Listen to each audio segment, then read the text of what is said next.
कि हिंदू लोग कहते हैं नमस्ते। नमस्ते का लफ्ज किधर से आता है आपको शायद पता होगा। नमस्ते आता है इदम नममे से।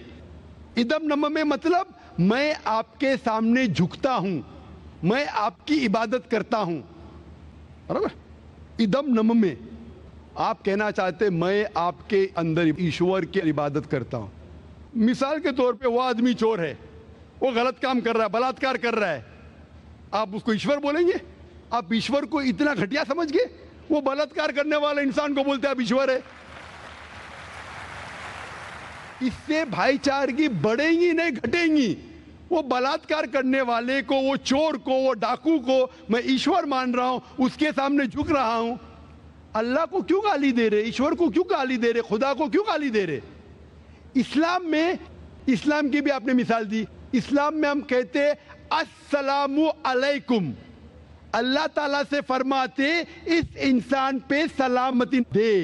चाहे वो अच्छा इंसान है तो भी सलामती देने की बात अच्छी है, चाहे वो चोर या डाकू हो। मैं बोलूंगा अस्सलामु अलैकुम, मैं कह रहा हूं या अल्लाह, या रब, या खुदा, या ईश्वर, या भगवान, इस डाकू पे रहमत फरमा।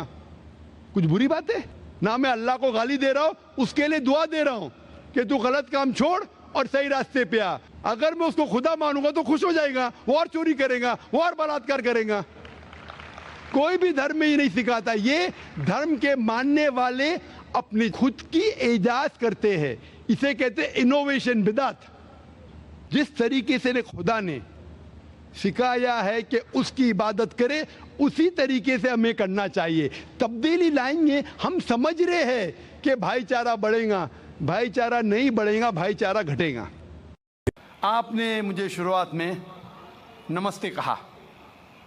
नमस्ते, नमस्ते के क्या मानी है भाई साहब, आप बोल सकते हैं? नहीं पता क्या मानी है? माइक्रोफोन ऑन कीजिए जरा भाई साहब का। नमस्ते मतलब मैं सर झुका के मैं आपको नमन करता हूँ। हाँ, सर झुका के आप मुझे नमन करता हूँ। नमन करता हूँ, सर झुका के। सर झुका के मुझे नमन करना शिर्क है, हराम है, प्रोहिबिटेड है। आप मेरे सामने भी सर नहीं झुका सकते, चाहे आप मुझसे मोहब्बत करते हैं, चाहे आप मेरी इज्जत करते हैं, फिर भी आप मेरे सामने सर नहीं झुका सकते। सर झुकाना चाहिए तो सिर्फ खुदा के सामने, अल्लाह के सामने, और मैं खुदा नहीं हूं।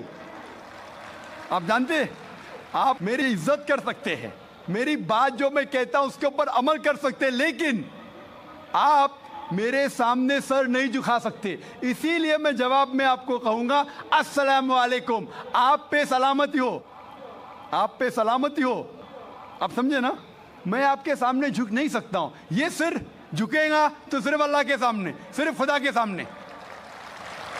तो आपने बड़प्पन में मुझे कहा, लेकिन अगर गलत चीज कहा तो मैं वापस से जवाब नहीं दे सकता हूं, क्योंकि मैं जानता हूं जो लोग नहीं जानते वो ऐसे हरकत कर सकते हैं। मिसाल के तौर पे 1 महीना पहले मैं जब बॉम्बे एयरपोर्ट पे था तो एक औरत, हिंदू खातून, मुझे पूछी कि आप डॉक्टर जाकिर नाइक है?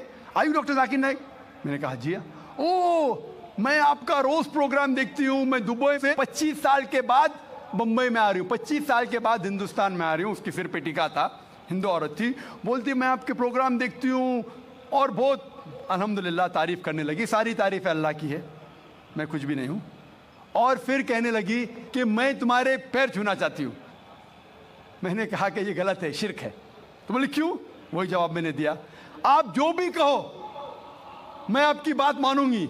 तो मैंने कहा आप कुरान मजीद पढ़िए, कुरान मजीद पढ़िए और इसके ऊपर अमल कीजिए। और मैंने तकरीर दी है similarities between Islam and Hinduism, Islam और हिंदुइज्म में यकसानियत, और साबित किया है कि हिंदुइज्म में भी लिखा है कि आप सिर्फ एक ईश्वर की इबादत करना चाहिए, जितने ऋषि आने वाले उनमें मानना चाहिए, और मोहम्मद सल्लल्लाहु अलैहि वसल्लम में भी। तो आपको अगर कुरान और वेदा पे अमल करना चाहिए जो यकसा है, आपको एक खुदा में मानना पड़ेगा और आखिरी पैगंबर मोहम्मद सल्लल्लाहु अलैहि वसल्लम पर।